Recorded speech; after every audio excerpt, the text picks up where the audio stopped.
Assalamu alaikum guys. Today I will discuss about counter cop injury. Have you heard the term counter cop injury?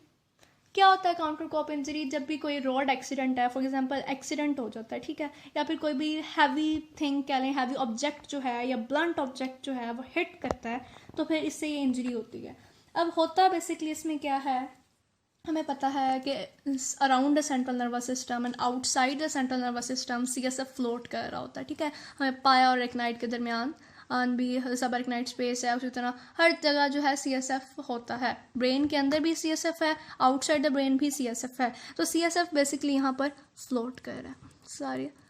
अब वो हम layers को उस तरह से नहीं बनाते, वैसे आपको पता है कि सब रेक्नाइड स्पेस में सीएसएफ प्रेजेंट है, तो यहाँ सारा सीएसएफ जो है वो फ्लोट कर रहा होता है, ठीक है.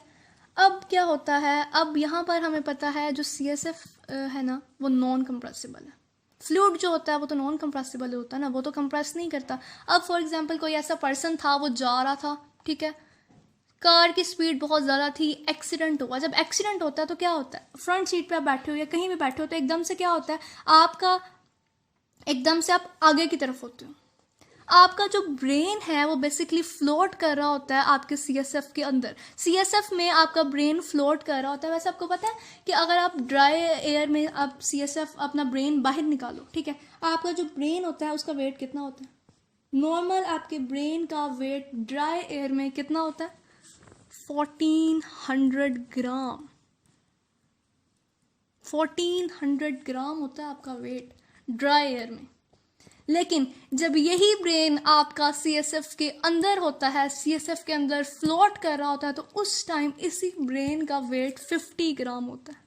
Only 50 gram weight. वजह बायनेंसी फोर्स. जब कोई भी हैवी ऑब्जेक्ट होता है, आपने कभी सुना होगा, कभी पढ़ा होगा, अब जो बोट होती है, ठीक है, कोई भी बोट है, आप उसको लैंड में चलाना आपके लिए मुश्किल होता है.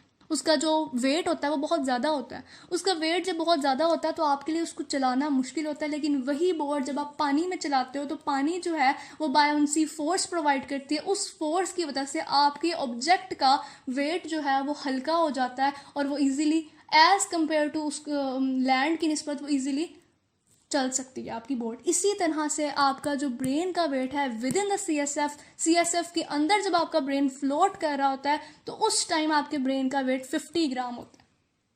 इसी ब्रेन का वेट ड्राई एयर में 1400 ग्राम होता है. तो अब क्या होता है, अब सीएसएफ का काम क्या है, सीएसएफ की वजह से क्या हो रहा है? अगर सीएसएफ ना होता तो क्या होता? अल्लाह ताला ने सीएसएफ को ब्रेन के बाहर रखा, ब्रेन की प्रोटेक्शन के लिए सीएसएफ रखा. अगर सीएसएफ नहीं है तो क्या? अब ये जो काउंटर कॉप इंजरी आ रही है, इसमें क्या होता है, इसमें भला क्या होता है, एक्सीडेंट हुआ, एकदम से जब ब्रेक लगती है एकदम से, या कोई चीज़ टकराते हैं, फॉर एग्जांपल हिट किया मैंने, यहाँ पे किसी ने आपको हिट किया ना, कोई भी डंडा था, हैवी ऑब्जेक्ट था, मार दिया पीछे से, ओके, आपके इस जगह पर मारा. जब आपके इस जगह पर कोई चीज़ मारेगा तो क्या होगा, आपका ब्रेन जो है ना जितना उसकी भी मूवमेंट है उसी उससे मूव कर रहा है. आपका जब कोई भी चीज़ मतलब आप कह लें कि एक्सीडेंट वगैरह होता है तो एकदम से आप आगे की तरफ जाते हो. एकदम से जब आप आगे की तरफ जाते हो आपका स्कल आगे की तरफ मूव करता है, लेकिन आपके ब्रेन में वो नहीं होता, मतलब वो उस तरह से मूव नहीं कर पाता. जब आपका ब्रेन उस तरह से मूव नहीं कर पाता तो उसकी वजह से क्या होता है, ये प्रॉब्लम आ जाती है.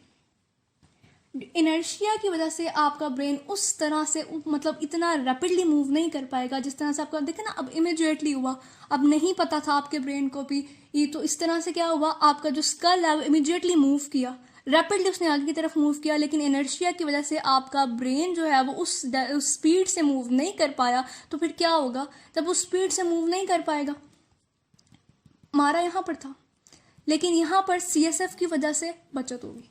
अब यहाँ से देखा आगे की तरफ मूव किया, अब यहाँ से जब आगे की तरफ मूव किया ना, यहाँ पर वैक्यूम प्रोड्यूस हो गया, मतलब स्कल आपका आगे की तरफ हो गया, ब्रेन थोड़ा सा पीछे की तरफ रह गया और यहाँ पर वैक्यूम प्रोड्यूस हो गया.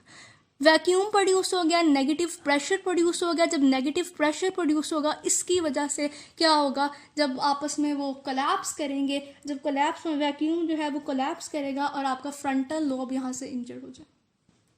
हिट यहाँ पे किया है, सो सरप्राइज्ड, हिट यहाँ पर किया है, प्रॉब्लम यहाँ पर मारा है.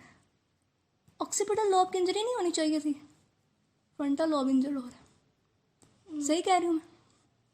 कैसे हो सकता है? आपने हिट यहाँ पर किया, इंजर्ड आपका फ्रंटल लोब हो रहा है। सरप्राइज है बिल्कुल, आपको लगता है कि आपको ऑक्सीपिटल लोब में प्रॉब्लम आएगी क्योंकि यहाँ पर लगा है, लेकिन उसके बावजूद आपका फ्रंटल लोब इंजर्ड होता है। क्यों? क्योंकि यहाँ पर देखें, यहाँ पर जब आपको मारा ना तो यहाँ पर जो CSF था वो प्रेजेंट था। CSF की वजह से आपकी इंजरी यहाँ पर नहीं आई, लेकिन यहाँ पर जब एकदम से आपका ब्रेन जो है वो पीछे रह गया और स्कल जो आगे की तरफ मूव किया तो यहाँ पर वैक्यूम प्रोड्यूस हो। जब यहाँ पर वैक्यूम प्रोड्यूस होगा, यहाँ पर नेगेटिव प्रेशर प्रोड्यूस होगा तो ये कोलैप्स करेगा। जब वो कोलैप्स करेगा तो यहाँ पर आपका फ्रंटल लोब जो है वो इंजर्ड हो जाएगा। इसी तरह से जब आपको कोई मारेगा यहाँ से, फ्रंट वाली साइड से मारेगा, तो इंजरी कहाँ आएगी? ऑपोजिट साइड में इंजरी। काउंटर का मतलब क्या होता है? ऑपोजिट। काउंटर का मतलब क्या होता है? ऑपोजिट। यानी कि चोट आपको यहाँ पर लग रही है, मार आपको कोई यहाँ पर रहा है, इंजरी आपकी यहाँ पर आएगी। बिल्कुल ऑपोजिट साइड में आपकी इंजरी आती है। टेम्परेरी वैक्यूम प्रोड्यूस होता है जिसकी वजह से नेगेटिव प्रेशर जो है वो प्रोड्यूस हो जाता है। दूसरी एक टर्म हम यूज़ करते हैं कोप इंजरी। कोप इंजरी क्या होती है? कोप इंजरी में क्या होता है? कोप इंजरी वैसे कम होती है, काउंटर कोप इंजरी ज़्यादा होती है। कोप इंजरी में ये होता है कि जिस साइड पे आपको चोट लगती है उसी साइड पे आपका, उसमें ये होता है कि स्कल बेसिकली डिप्रेस हो जाता है। मतलब आपकी चोट जो है, अब इस तरह होता है ना कि स्कल को कुछ नहीं हुआ, वो एकदम से जब वो आया, झटका लगा या ब्रेक लगी तो उसकी वजह से ये इंजरी आती है, वैक्यूम प्रोड्यूस हो गया और ये सारा कुछ हो गया। लेकिन अगर आपका स्कल भी डिप्रेस हो जाता है, वो एरिया जो आपका स्कल का इंजर्ड हो जाता है, तो उसकी वजह से फिर इंजरी वही रहती है। मतलब कोप इंजरी ही होगी। यहाँ पर चोट लगी है तो यहीं पर इंजरी होगी। लेकिन काउंटर कोप में, काउंटर का मतलब ही ऑपोजिट है, तो ऑपोजिट साइड पे इंजरी होगी। ऑपोजिट साइड में इंजरी की वजह से प्रॉब्लम आएगी। दूसरी बात एक आती है, जो ब्रेन की स्पेसिफिक ग्रेविटी होती है वो बिल्कुल सेम रहती है। CSF सेम रहता है। अब हमें पता है कि CSF फ्लोट कर रहा है around the central nervous system. CSF protection, हमने CSF के फंक्शंस में पढ़ा था। CSF के फंक्शंस में हमने पढ़ा था ना, मैकेनिकल बायोंसी प्रोवाइड करता है, तो बायोंसी तो प्रोवाइड कर रहा है। मैकेनिकल बायोंसी प्रोवाइड करता है, हमने पढ़ा था कुशन प्रोवाइड करता है, प्रोटेक्शन प्रोवाइड करता है, वो प्रोटेक्शन प्रोवाइड कर रहा है। अब यहाँ पर जो हमें पता है, जो गैसेज होती हैं वो तो कंप्रेसिबल होती हैं, वो कंप्रेस हो जाती हैं, लेकिन CSF तो कंप्रेसिबल नहीं है। CS जो फ्लूइड होते हैं वो तो नॉन कंप्रेसिबल होते हैं ना, वो तो कंप्रेस नहीं होगा। फ्लूइड तो कंप्रेस नहीं होगा ना। फ्लूइड जब कंप्रेस नहीं होता तो यहाँ पर जो फ्लूइड है वो कंप्रेस नहीं होता, बल्कि वो ब्रेन में वो फ्रिक्शन जो है वो उस तरह से मूव नहीं कर पाता। इनर्शिया की वजह से वो फास्ट मूव नहीं कर पाता। जब इनर्शिया की वजह से फास्ट मूव नहीं करेगा तो उसकी वजह से वैक्यूम प्रोड्यूस होगा और इसकी वजह से आपको इंजरी हो जाएगी, काउंटर कोप इंजरी। दूसरी जो हमने डिस्कस की है वो कोप injury. Coup injury, counter coup injury में हमने क्या कहा था कि इंजरी जो है वो ऑपोजिट साइड में होगी। कोप इंजरी में इंजरी जो है वो सेम साइड पे होगी। काउंटर कोप इंजरी जो है वो ज़्यादा कॉमन है as compare to coup injury. Coup injury कम होती है, काउंटर कोप इंजरी जो है वो ज़्यादा होती है। काउंटर कोप में क्या होता है? ऑपोजिट साइड में इंजरी आती है। ऑपोजिट साइड में इंजरी आई है, फ्रंटल लोब में प्रॉब्लम, फ्रंटल लोब में इंजर्ड हुई, ऑक्सीपिटल लोब में प्रॉब्लम, वहाँ फ्रंट में मारा तो बैक में प्रॉब्लम, बैक में मारा तो फ्रंट में प्रॉब्लम, मतलब बिल्कुल ऑपोजिट सिचुएशन होती है।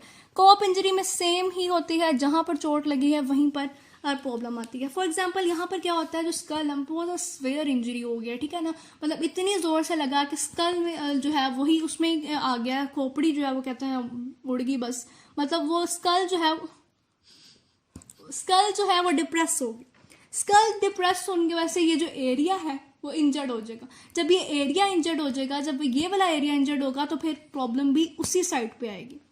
लेकिन जो काउंटर कोप इंजरी में है उसमें क्या होता है, वो तो सिंपल, आप जिस तरह से कहते हो एक्सीडेंट वगैरह होता है तो वो उस तरह से ब्रेन आपका मूव नहीं कर पाता इनर्शिया की वजह से, और वैक्यूम प्रोड्यूस हो गया और ये आ गया। लेकिन कोप इंजरी में क्या होता है, आपका स्कल जो है वो डिप्रेस हो जाता है, स्कल डिप्रेस होता है और आपका वो वाला एरिया जो है वो इंजर्ड होता है। सेम साइड पे इंजरी आएगी तो कोप इंजरी, ऑपोजिट साइड पे इंजरी आएगी तो that is counter coup injury. That's so simple. Thanks for watching my video. अल्लाह हाफिज़।